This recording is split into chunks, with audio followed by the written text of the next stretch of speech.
Okay, guys, we're in the laws of Shabbos, very interesting laws.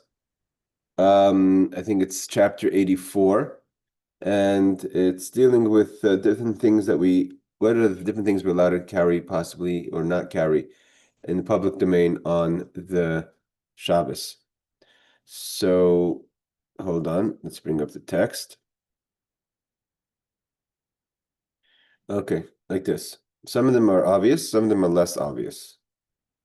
Hold on, let's make sure everything's there. Okay. So here, again, we have to take everything into we have to remember there's two rules. One rule is it has to be something that you wear, you're not carrying it, even on your body, and something that if it's not like a clothing, it's not a lavush, it could be a tachshit, it could be an ornament, but if it's neither, then you can't just put tons of things on your person and say, well, it's on my body and I'm carrying it, I'm taking it. Then it's just a form of carrying. That's the fundamental point of this parak, of this chapter. So the Rebbe said like this: Asr li isha lesas beged al tzeifa. Okay, so a woman has, let's say, a kerchief over her hair, so she not put a garment over her kerchief. Or ish al hakoiveshloi. You can't put something on top of your hat to protect you from the rain. So let's say you don't want your kerchief or your hat to get wet, although the whole point of a hat is that the hat is protecting you from the wet, from the rain. But if you don't want your hat to get wet, so although okay, we're gonna put a lot of questions because we know that there's anyone who's going the streets of Bar Park or maybe Flatbush where Aaron lives, you'll see a lot of Hasidim will have these kind of rubber, plastic things that go over their strimals or their hats. But to put something over your kerchief or your hat because of the rain is not allowed. That's extra. That's carrying. She'ein zederech malbus. It's not a normal way of dressing, and it's not the usual way. Ve'im kavanasan shelo yitzaru oisen agshamim muter. If the reason you're doing it is not just you're carrying something on top of your hat or your kerchief, but it bothers you, it annoys you. If there's a feeling of annoyance going on, then you're allowed to. Now, so the question is what you're not allowed to, because it doesn't say you can't just wear plastic over your something covering over your hat or your kerchief, just stam in the middle of the day. It's because of the rain. So obviously, the reason you put it on in the first place is because of the rain. So what's the difference between yitzaru oiseg shamim? So it seems that if it's just something you'd rather not do, if it actually kind of makes you uncomfortable. Let's see the footnotes. Um,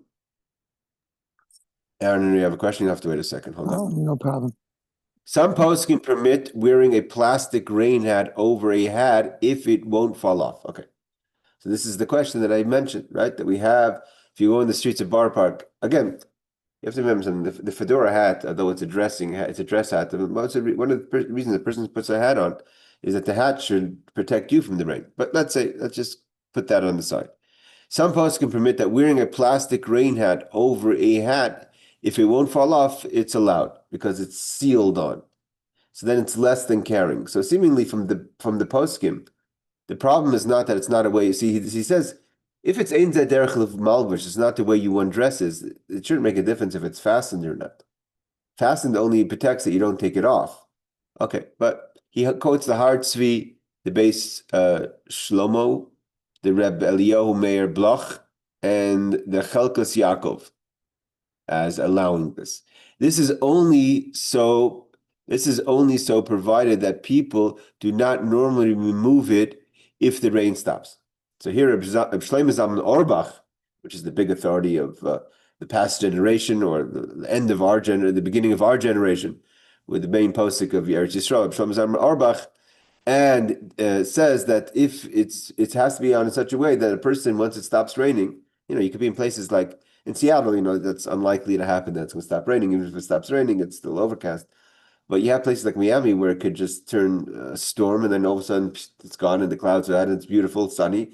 And if you're walking for 15 minutes, all of a sudden you're not comfortable wearing the plastic over your hat because it makes no sense, right?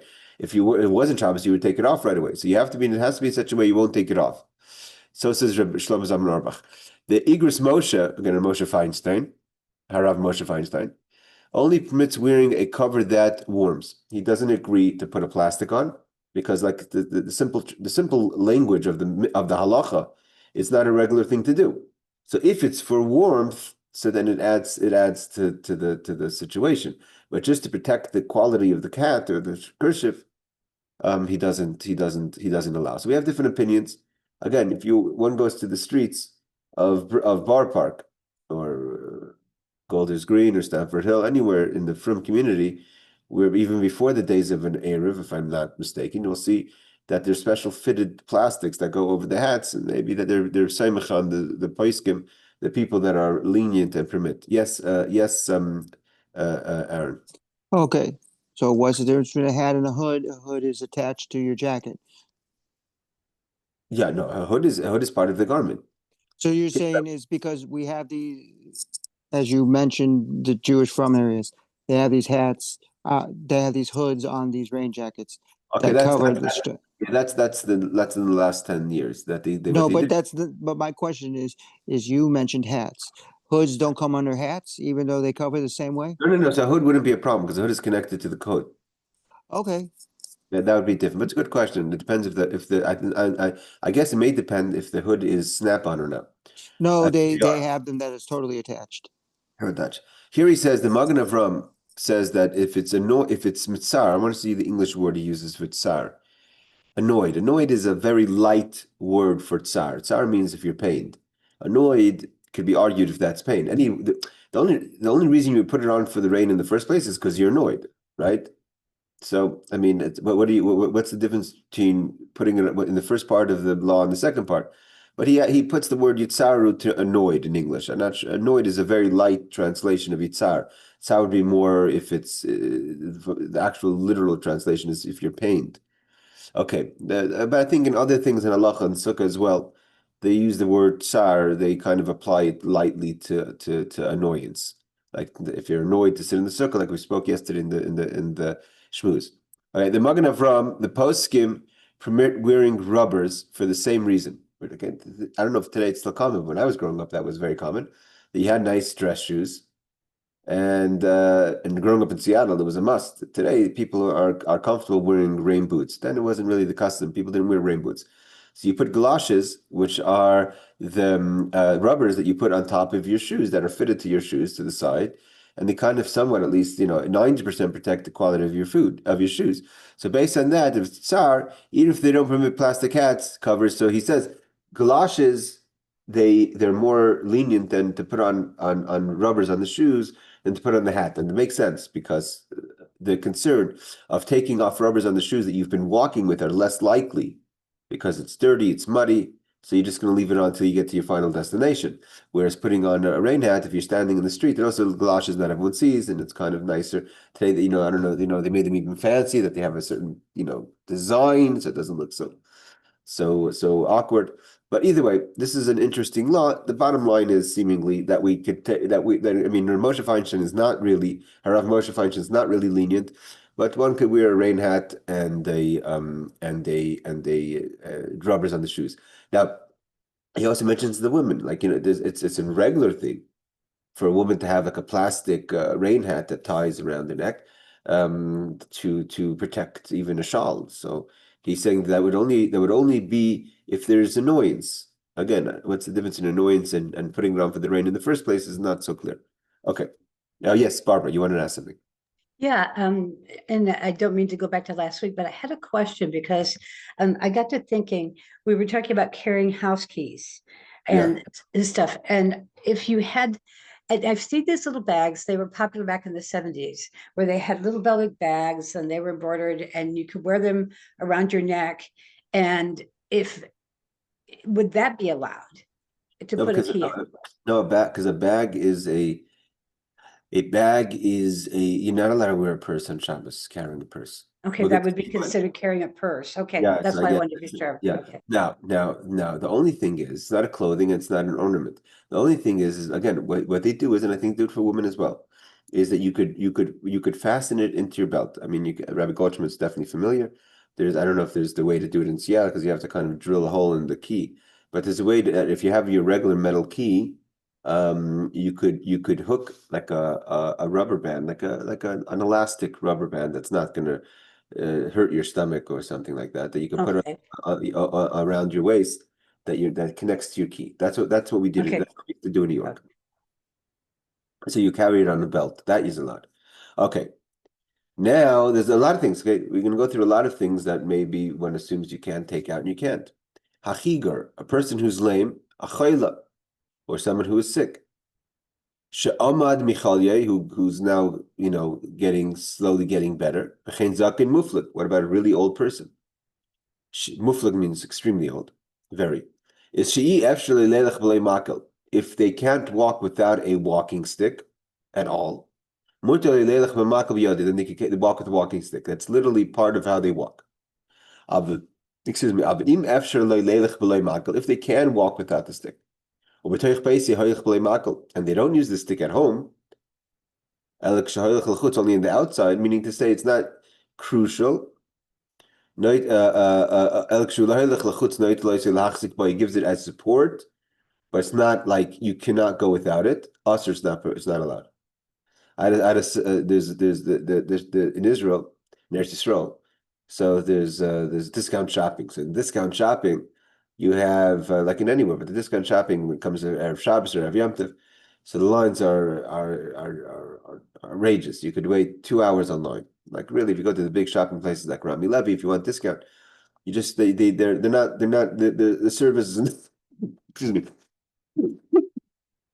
service is not they're getting you in because of the discount, not because of the service. So they'll have 2 lines for hundreds of people. And we have an opportunity sometimes, unfortunately for our situation, that we could use a what's called an exemption of waiting online, because if we have a special needs child and I was running to get my daughter and I was scared that I'd get stuck in line, so I used it, even though she wasn't there, to try to get the line faster so I could go pick her up. And so another guy comes in and cuts in front of me, and he says he also has a P'tur Mitur. And I mean, although I was also, but he says he doesn't have to wait in any line, and he's going straight to the top, and he won't let anyone in because he has an exemption, because he has this card that for handicap, and he had a crutch with him. So he was a little aggressive, but I wouldn't let him through. Later, when I came out to the parking lot, he was unloading. He wasn't using his crutch. He was going back and forth, unloading his car, putting the trolley back in. Wasn't limping at all. So the crutch wasn't exactly crucial. So he used the crutch to kind of get sympathy. So similar over here, he says a little bit, not that you're getting sympathy, but it's not necessary. You walk around the house without it. So but hold on, Aaron. V'chein asuma. This is a difficult one. If a person is blind, it has a blind man's stick. So to go out with a cane. A blind person cannot walk out with a cane for a blind person if there's no erev in the city. And if a person doesn't need a stick at all, I mean, it's not necessary. You should not walk out with a stick, even if there is an erev. Mishum zilusa de Shabbos. It shows a disrespect for Shabbos. Yes, Aaron. Okay, now I was going to bring up the blind person. When we were in college, we knew this guy. His eyes were removed, so he has 2 fake eyes, so he can't see anything. And Okay. Meaning to say he's 100% blind. Yeah, he doesn't have real eyes anymore. So the point was, and he's Jewish and he kept Shabbos. So he said he has a seeing eye dog. He says on Shabbos, I have to give my seeing eye dog a day off because of Shabbos. So in place of the seeing eye dog, I had to take out my stick because I can't see. And there's no way I'm getting around, and I can't have someone with me for the whole 24 hours of Shabbos taking me around. So how am I'm gonna bump into this stuff? Let's see a second about the blind. Let's see the footnote on it before I will give an answer. I don't feel comfortable to let's see other opinions. Okay, he says about walking on a stick, if you don't need the stick 100%, like in your house you don't use it, or like this person was, dancing around the parking lot without his cane, without his crutch, is a deraisa. If it's an outside public domain, it's biblical. For it is forbidden since it's not absolutely necessary for walking. So says the Bir Halacha, the Or Zeru and Rabbeinu Yeruchim. Now, about Aaron's question about the blind person not being able to use his cane. So what do we do? So he quotes, some say that this is only if the blind man knows his way. Okay, there you go. That's your case. But if he needs his cane in order not to trip on stumbling blocks, etc., he is likened to a lame and may use his cane. So he says the Meiri and the Machz and the Meseches Beitza. So that's the basis for the person going out with his cane is that he obviously didn't see anything, and he would stumble. So therefore, it's permitted to use the cane. Does that answer your question, Aaron? I guess so. The whole idea, I'm just going to reiterate this again, is that he uses his seeing eye dog every single day of the week, but on Shabbos he gives the dog a day off because it's Shabbos, and so then he goes to the manual stick, which isn't as good. But I hear what you're asking. I hear what you're asking. You're saying basically that he's creating a scenario. Again, I have to check about walking a dog. I don't think there's a problem walking a no, dog. but he wants to give the dog a day off. It's No, his. I know. I'm saying if walking the dog, a blind dog and holding the leash and being dependent on the dog is that much different than using the cane. I would assume it is, but at the same time, and I hear your question. You're saying basically that he's creating the necessity for the cane by not using his dog. He could give his dog a day off on Friday or Sunday. The reason he doesn't want to give up on Friday and Sunday is because he's more active on those days. So therefore, Shabbos anyways he's less active. I'm assuming. So therefore, it's a good opportunity to give the dog a day off. But I'm sure he should ask a rabbi about that. That's a good question. A person who needs no cane at all and wants to walk with a stick, like a person that has a stick as in a way of respect or what have you. So it's prestige. So then it's pasha embarrassment to Shabbos to walk a stick, even in the Erev, he says. If it's needed as a symbol of prestige, a highly respected person may carry it within the confines of the Erev. Okay. The Magen Avraham disagrees, and he says that if it's mamish and a statement of who you are, so you could be lenient and he could carry it on if there's an Erev. Okay. It's uvda dechol. The reason why it's disrespectful to Shabbos is because it's very weekday-like. If you're not a prestige person, meaning a weekday activity. Such activity is prohibited rabbinically. See the Radvaz, Tiferes Yisrael, also the Nod of Yehuda responds at 28. Okay. Not sure exactly what this means, if this means handcuffs, or they had also times that people would wear shackles for other reasons. But either way, Mishu Asir B'Shal a person who is shackled in chains. Asir means locked, so you don't have the opportunity to unlock yourself. Mutter Lates Behen, you could go out with them on Shabbos. And he quotes in number 18, Mordechai Shulchan Aruch, because it is his way of walking, and the chains on him is like a garment, and there's no fear that they will fall off. So says the Mishnah Berurah. I'm not sure. There's a case by the women. There used to be an idea that for modesty or for preserving virginity, whatever, the girls in the Talmudic times, the Mishnah times, would wear chains similar to it. Some places in Asia have other similar common kind of ideas. They would wear chains on the girls' feet, so they shouldn't make large steps. So that's the question, if you can wear those chains. Here it seems like he's talking about shackles like an imprisonment. I mean, the question would come today, if unfortunately, hey Rebecca, if unfortunately a person is wearing what do they call them? The belts that, strap around your wrist sorry, your ankle in case you have home arrest. Maybe if it's also extended to certain space outside your house, let's say you could walk a few miles around your house. If there's no Erev, if you could wear one of those on Shabbos.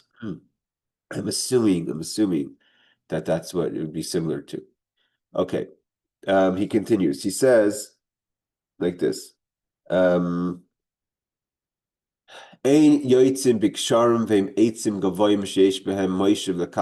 you lived in places, swampy areas like in the Indonesia or in other places where people walk in the wetlands on stilts, that's how they walk around because it's wetlands, so they walk around on stilts. He says you may not walk on stilts on Shabbos. that people use to walk through mud water. Again, so let's say, if you ever seen the pictures in Asia where there's the big rice fields and people walking on stilts, if you were doing that on Shabbos, it'd be forbidden. He quotes the Shulchan Aruch 30120. Okay. Again, we're tackling all kind of questions. Some of them may be a little uncomfortable in a second, but we're all adults. So here like this. Yoitzim b'ritiya sha'alamaka. A person, what about a plaster? You have a band-aid or something, or even a cast. Yoitzim b'ritiya sha'alamaka.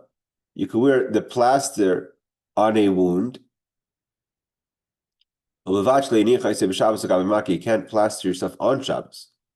That we will tackle in chapter number 91, law 10. Because it's healing the person.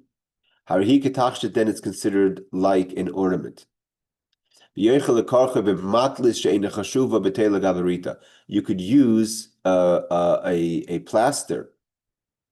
A matlis is really, what do they say in English? A cloth, but it's also, what do they call it? They call them, you put around when you have a sprain. Barbie, what do you put around? Ace wrap. Ace wrap.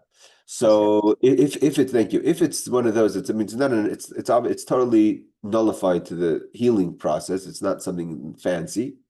So it's chashuv. It's a betela gaberitiya.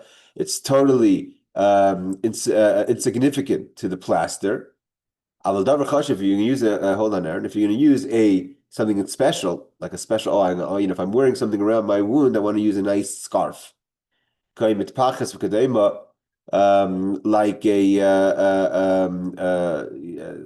a scarf that doesn't now become nullified. It becomes its own garment, and it's not really a real garment because you wouldn't wear it if not for the wound. We're going to learn you can't just wrap things around yourself unless it's a way of wearing it. So here, to wrap a fancy thing that kind of changes, kind of gives a style to your Band-Aid, that's not allowed.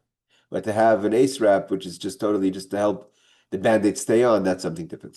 Because the fancy scarf doesn't get nullified to the Band-Aid and to the plaster. And you would never wear it that way. It's not like some people, let's say, I think there's a style. Some women will wear like a scarf around some sort of handkerchief around their wrist. So that's something else, and that has to be questioned. I'm not saying you can't, and therefore, if having mice, then you're carrying. Again, if it's not carried, it's not an ornament. You're just putting it on. The only reason you're trying to lessen the bad look of a plaster, so you can't say, well, I don't want to use an ace wrap that looks ugly. I want to use a nice scarf that you're not allowed to do in shops. Yes, Aaron. Okay, you mentioned that plaster. You could wear it if it's on you. You can't put it on during Shabbos.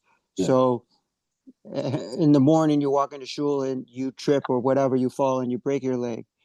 And Hazalah picks you up in a nice kosher way, get you to the hospital, and they say the only way you can get off this bed is to put a plaster cast on. And it's Shabbos. So let's wait till we get, we have to wait a little bit. And I'll post it on the chat, but let's wait till we get to chapter 91 where he addresses that question. Oh, okay, thank you. That's the medical question. What medical things you're allowed to do in Shabbos? Oh, okay. He quotes that it's the reason a plaster is allowed if it's provided is put on before Shabbos is because it's a remedy. Quotes the Torah, Shulchan Aruch, these are all again authorities on the law. But many achronim, which means later poskim, rule like the Rambam and Vilna Gaon, that even if it's just protecting the wound, may go out with it, according to Mishnah. So this is different. So if it means, he says, because it's healing, it's an ornament, it's an ornament, but it's a remedy. So it means it's healing it. But what happens if it's just protecting it, right? You don't want it to get an infection, you don't want it to get dirty. So seemingly from the actual Kitzur Shulchan Aruch, which he quotes the Torah in Shulchan Aruch, then you're not allowed it because it's only if it's healing. But the later opinions quote the Rambam and the Vilna Gaon, that says even to protect the wound is allowed. And so says the Mishnah Berurah. Or he quotes them at least. All right. Footnote number 22. Only if it's a plaster, if it's a wrap that becomes insignificant to the plaster. The Nesiv Chaim, again another halachic authority, says that if it's needed to keep the plaster from falling off, you may go out with it. He's lenient. Even if it's a nice thing, but it's not just covering, it literally holds the Band-Aid on. So even if it's nice and you wouldn't be wearing it regularly, but it's actually doing something as opposed to just supporting something, it's actually keeping the Band-Aid on. So he's more lenient. It's therefore considered a burden, which means carrying. You are permitted to go out even with an article of value like a scarf if it protects the wound and is placed directly on the wound. So he quotes again the Mishnah Brura the Vilna Gaon, and the Rambam says that you could go out, hold on, Aaron, you could go out with a scarf if it itself becomes the plaster. But here we're talking about the ace wrap that's protecting the plaster. So then if you're just trying to kind of decorate it and stiff it, but if it's actually supporting if it's protecting the wound, or if it's supporting the plaster, so then it's different. Yes, Aaron. Okay, so yeah, I know. I put it on mute. Okay, so a little personal, so details so that you can understand. I have diabetes. I wear one of those constant monitoring items, and you put it on and it leaves on for 2 weeks. Okay. Some people, not me, but this brought up my curiosity. Some people put a sticker on it like a Band-Aid to hold it in place because for some reason they feel more secure with it, or it actually helps you keep it on. For some people, I don't have this problem falling off, but people do wear it with a sticker on top. Some of the stickers make it more pretty. Some stickers are boring, as just looks like a Band-Aid. It depends. A lot of kids. I don't think that would be a problem because that qualifies in all the conditions that we put out. And it's not really a fancy scarf. It's just kind of this. It's like kids have they have children Band-Aids that have the Mickey Mouse on it. That's not. I'm not talking about that. We're talking about if let's say you're going out to an event and you have a plaster and you don't feel comfortable, so you put on like a fancy scarf over it to kind of as a style to kind of lessen the effect. That's what he's referring to, not referring to a sticker that's helping hold it that also happens to have a heart on it or something like that. Oh, okay. Okay, now he's like this. If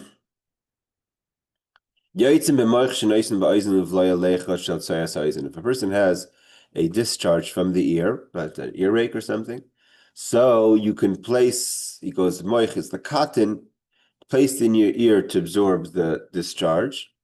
That it won't fall out. So you have to really put in the cotton wool secured, safe in your ear. Also here talking about totally different, but it's an insert in your shoe or your sandal. If it can't fall out, then you could walk with, even though it's an insert, it's not part of the shoe, but it's if it's secure like that, it's okay. Now we're going to go to the question that's a little bit off color, but either way. A menstrual pad. So the halacha says initially you can walk out with it on Shabbos. If it's only there to keep her clothing clean. Or to have, maybe those days they had kind of an apron for that. Unless it's literally a clothing, but just an actual pad that's separate, it's not allowed.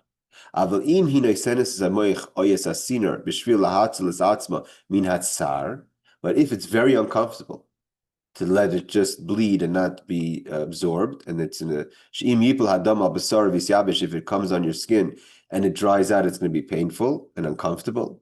Then you can walk out with the menstrual pad. So there's no footnotes on that. It's self-understood, which would be the basis of why you can walk out with one of those on Shabbos. Yes. What about the ones you use for family purity that they make you use? It's a good question. I have to remind myself on that one. It's a very good question. Let me check into that. Let me see if that's what it says over here. It says a woman who is in the state of nida wears a tampon or a stationary pad.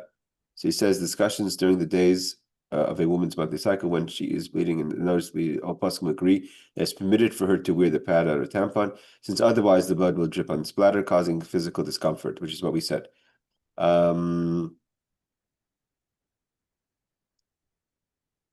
Oh, this is your question, Aaron. So if you already have it, might as well talk about it here. The poskim debate whether it's permitted for a woman to walk out of her home with the mochdoka. That's what you were talking about, which a woman inserts during being but I can't understand the word after their hefsek tara. So in the process of purifying herself from her menstrual cycle. So in the process of purifying herself, she has the cloth inside. Some poskim strictly forbid it. Others recommend against it, and still others are more lenient. Okay, so you're not really getting an answer to your question, but at least it's addressed. So I guess what I'm going to just put it like this: ask your Rav. What he says you should do. He doesn't say, he kind of gives it a spectrum. All right. B'makim refesh v'tit. Here's another problem. This is interesting if I understand correctly the issue. Can you pull up your pants if you're walking through puddles? Right? Let's go back.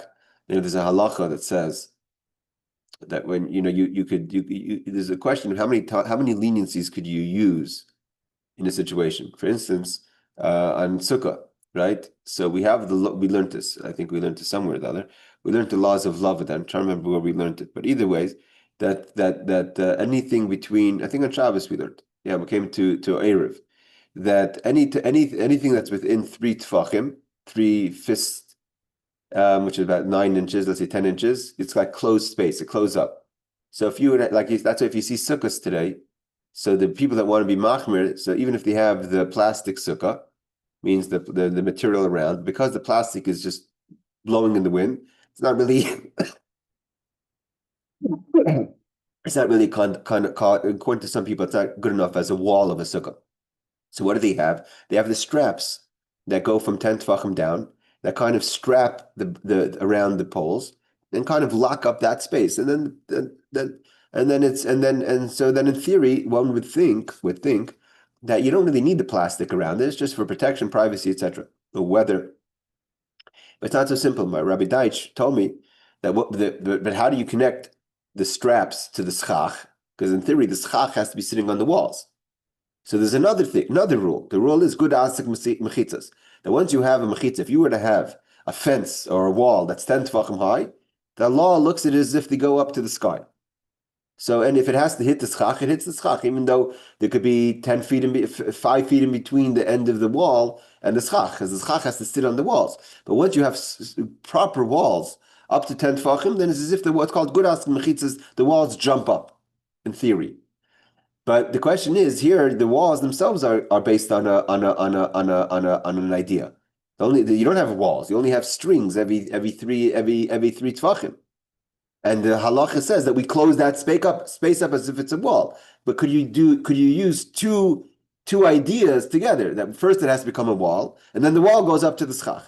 The same thing over here. You wear galoshes, you're wearing rubbers on your shoes. You're allowed to do that because you have a discomfort.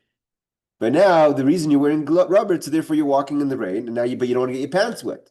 You wouldn't be maybe walking in the puddles because you would if you didn't have protective gear on your shoes. But the only reason you have protective gear is on your shoes. So now you want to know, could I pull my pants up so my pants don't get wet? So he says, refesh v'tit. If you're walking in a place of mud and clay, you could pick up a bit your clothing, that they shouldn't get dirty in the mud. But to totally rise them is not allowed. Why? Because then you're carrying your pants, you're carrying your skirt. If you put up your skirt a little bit, so it's so you have to be careful. And I will never forget. My son was in London. London is like Seattle. It rains a lot and muddy in the parks. And it was the Shabbos of his bar mitzvah, and he went out to take my daughter on a walk, and he came back. His suit was all muddy. He was very disappointed. So it happens. So could you pull up your pants so it shouldn't get dirty, soiled from the mud? So he says, how much is forbidden? Enough to make a fold. So says the Maharil and the Mishnah Brura. Okay. Let's continue a little bit. Any questions? Please jump in.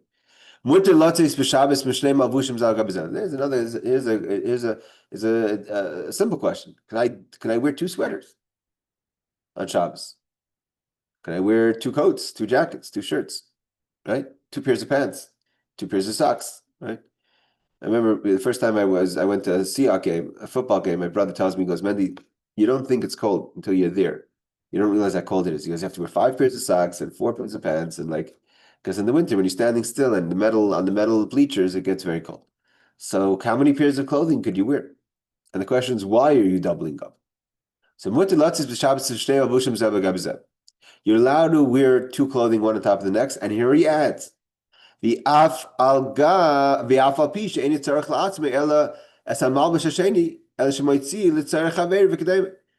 say you don't really need the second pair of socks or shirt or pants. Hold on, Aaron. You're only wearing it because you want to take it because your brother or someone needs another pair of pants. So you're going to put on 2 pairs of pants, walk to your brother's house so you can wear a pair of pants. You're not even wearing it for yourself. Are you allowed to do it on Shabbos? Says you're allowed to. He says, but that's only if at some point, normally in the week, you do that. Just now, you don't need to do that, or you don't want to do that, and the only reason you're doing it is to take the pair of pants to someone else. But because it's a normal thing to wear 2 pairs of socks, it's not a crazy concept. It's a normal thing to sometimes put, a pair of jogging pants under your pants, right? So then you're allowed to, even if that right now you're not doing it. Why? To have a derech malbush, it's a normal way of dressing. To double up clothing. Even if usually you don't. Roiv means even though most of the time you don't, but because sometimes you do, we'll consider that dressing. But if there's certain clothing that you will never wear to, for instance, a suit jacket. No one walks outside with 2 suit jackets. You could wear 2 sweaters, that's normal. People are really cold.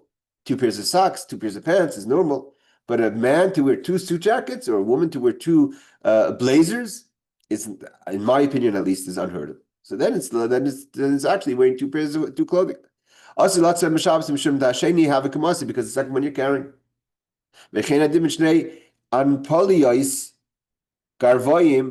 So the same law applies to 2 pairs of socks if you don't wear 2 pairs of socks. But today, a lot of people wear 2 pairs of socks just on a regular day.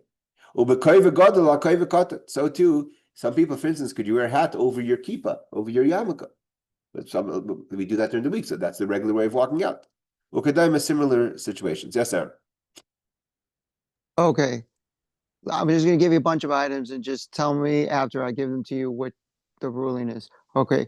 A suit jacket is 1 jacket. Then you put 2 warmer jackets over it is a suit jacket. A jacket at that point, a suit jacket over a vest, which a lot of Hasidic men wear, is the vest considered a jacket? And liners that you zip in and out that on warmer days you could unzip it and take it out of your jacket. Is that considered too if you wear another jacket under that with the liner? Seemingly all your questions are permittable because everything in one, you have a reason for it. It's like a normal, it's sometimes you do it. Like there's someone to wear a warm jacket over your suit jacket, it's regular. A vest is part of the suit. That's part of their clothing. But people will not wear, it's very uncommon to literally wear, like I'm talking about dress jackets, not talking about warm jackets. They put on a suit jacket and another suit jacket on top. I've never seen someone walk around like that. It means it's because suit jackets are not for protection, unless it can happen very rarely if you have no choice and you're freezing. So you don't care, you do whatever you want. I'm saying it's not a normal thing at all. You'll never regularly do that in the week, put on 2 suit jackets, at least unless I'm making a mistake. I've never seen it. I've never seen it, yeah. Mm-hmm. Okay. What about belting? We have another question. How many belts could you wear?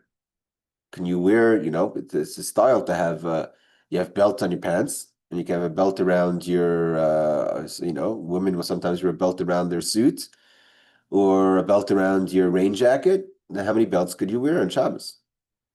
So he says, I think, Rebecca, you're coming in twice. So it says like this. Say Rebecca again. If you want to wear 2 belts, one on top of the next. If that's a style that people do, to wear 1 belt on top of the next. Let's say let's say you have a belt that's actually functional, but it's not so pretty. So they put on top of it kind of a sleeve belt that makes it look nicer, but it doesn't really fasten whatever you're trying to fasten. It just make it, it's not nice to wear an ugly belt. So if the custom was to have a nice belt on top of an ugly belt, so that's part of the dress. Then it's regular to wear on Shabbos as well.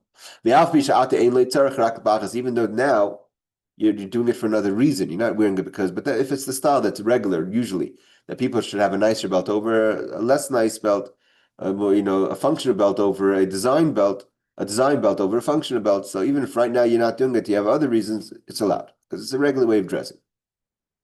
He says, even though now you only need one.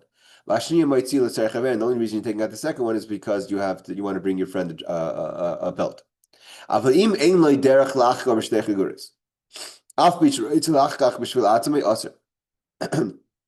if it's not normal to wear two belts, and even if you're doing it for yourself, here is the chiddush. Aser, why? The kiven sheish dai bach is because you have one and one is functional. Some people have, this will be the question. So can you wear suspenders and a belt together? Some people like to do that. They like, the functionality of both of them. And so the question, I'm not sure this is the same question here, but because it's good enough with one, so you can't just put a second belt on. Then it's like carrying. But to have clothing in between, so this is addressed the question with the coat. If your one belt is on your pants, and the second belt is on top of your coat. So a lot of people have a belt on their coat and a belt on their pants. But that's two different clothing that are being using the belt for. And both of them have the functionality. Okay. It doesn't address the question of the suspenders together with the belt, but I've seen plenty of people walk around like that. Yes, Aaron. What about the belt that Hasidic men wear when they're praying? How do they get that to the shul? That's a gartel. That's usually because that's usually over. It's a good question. If you're wearing, the question would be, but it has a purpose for davening.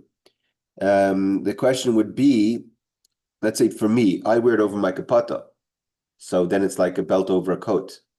But some people will have a gartel just on their waist while they have a belt. But maybe this would fall under. It's not there for protection. I mean, it's not like you're just being OCD with two belts. It has a separate purpose, which is davening belt. It's the idea of wrapping yourself to prepare for davening. There's a pasuk to support that. So that would be mishrabbi different, because I definitely see people walk out with gartels, even if they don't have a jacket underneath. Okay, 26. Pri Megadim Mishnah Brura. Okay, just quoting sources. It says, you are forbidden for, since one belt is sufficient, the second belt is considered a burden. 27. This is rabbinical prohibition. He quotes Sefer HaTruma, and the Mishnah Brura. 28. He quotes Tosfos. Let's do one or two more. Mitpachas shemekanchem by esa'af. Okay, I remember growing up, my father would use the handkerchief, and we grew up in Seattle. There was no handkerchief. There was no erev. So how do you take a handkerchief out on Shabbos? This would be similar to Barbara, your question with the key, because you want to have it with you, but you can't hold it in your pocket. So noigin, the custom is the karchen tachas beged al yain al mechnasayim, to use it as a belt. And that, obviously, you have to have a super long handkerchief or very, very thin waist. But either one is that you have they would use it like over the pants. But you have to be careful not to double knot it, because then you have a problem of unknotting on Shabbos. However, God-fearing person,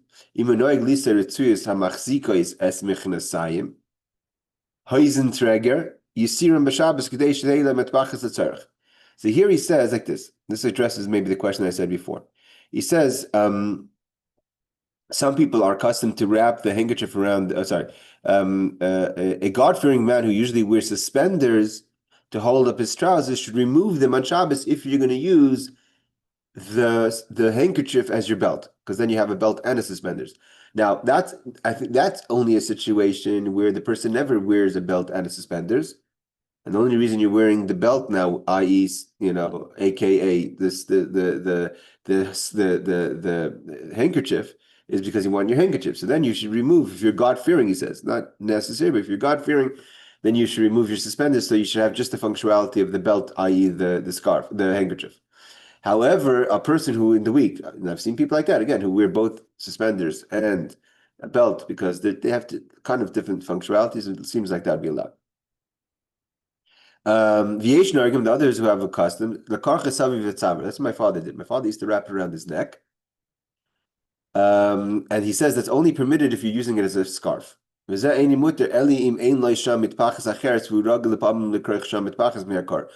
a person who sometimes wears a scarf, and this will be in place of the scarf. But to have a handkerchief underneath the scarf or separate from the scarf, you're not allowed, because then your neck is carrying it. Again, you have to be careful to tie it in a way that's not knotted, so you don't unknot. But if you just hang it around the neck, let it hang there, and it's not wrapped around, then he says that Isser Gomer, that's totally forbidden. Okay, so here's the question I mentioned before. Can you make, what do they call it? Grungies, I don't know what they call it. Around the wrist? Can you put it around your leg? Just tie it around your ankle or your upper leg. A yad around your wrist. Then it's carrying. But that could just be because you never do it. Or even if you do it, maybe that's not allowed in Shabbos, like you can't carry a purse. But either way, that's why, for instance, when we were growing up, to walk out with a towel on Shabbos, some people wear a towel. Let's say you want to go to the mikvah, and you need to carry a towel, and you want to use the towel on as to carry. You want to take the towel out. And people don't usually walk around with a towel, although sometimes I do when I walk home from the mikvah. So if you're using it as a scarf, similar to the handkerchief, you could use the towel, but you can't just like throw it over your shoulders, because then that's what he says is forbidden. You have to wrap it like you would a scarf. Okay, let's just do the footnotes on this and we'll conclude the class. Not feeling so great. Footnote number 29. Many poskim, hold on, Barbara. Many poskim do not require this, what are you talking about? This is not permitted unless you wear no other kerchief around your neck. It says most poskim do not require this, for you will get warm from the extra scarf. Oh, so the Kitzur Shulchan Aruch says you can only do it if you're not wearing another scarf. But if you're wearing a scarf, you can't put the handkerchief above. He says other people disagree with that because adding warmth is fine, and it's not like wearing two belts. See, Shi'irim, I'm not sure. And Shi'irim, I don't know, I can't pronounce it. Tamatzniim, halacha. Yes, Barbara. Yeah, and I think I know the answer to this already, but like, I'm a woman, and when I have a Kleenex, I'll put it up the sleeve of my sweater. And, and is that considered carrying? I think that seems like, because he says clearly around the wrist is not allowed. Okay. All right. That's what I wanted to be sure of. So. Yeah. Now, I would say something, but my grandfather always told me, Olav Shalom, Mr. Weiss, he told me that when they were taken to the camps, he's a Holocaust survivor. His parents, my great grandparents, were sent straight off they were Hungarian Jews. So they went from the ghetto to the camps. As soon as they arrived, Mengele sent them straight to the gas chambers. So at some point, I'm not sure when, because he wasn't sure what would be. They didn't know what would be. But at some point, his mother gave him over, and she said to him, she knew that he's going to go through a long time now of difficulties. She said, Beryl, whatever you do, keep your neck warm. And my grandfather took it all the way to the last days. He was very into a scarf. He said, whatever you do, keep your socks dry and your neck warm. So the idea is to add to the neck is not a big deal, according to the other opinions. He says, letting the corners hang down in front of you is absolutely forbidden.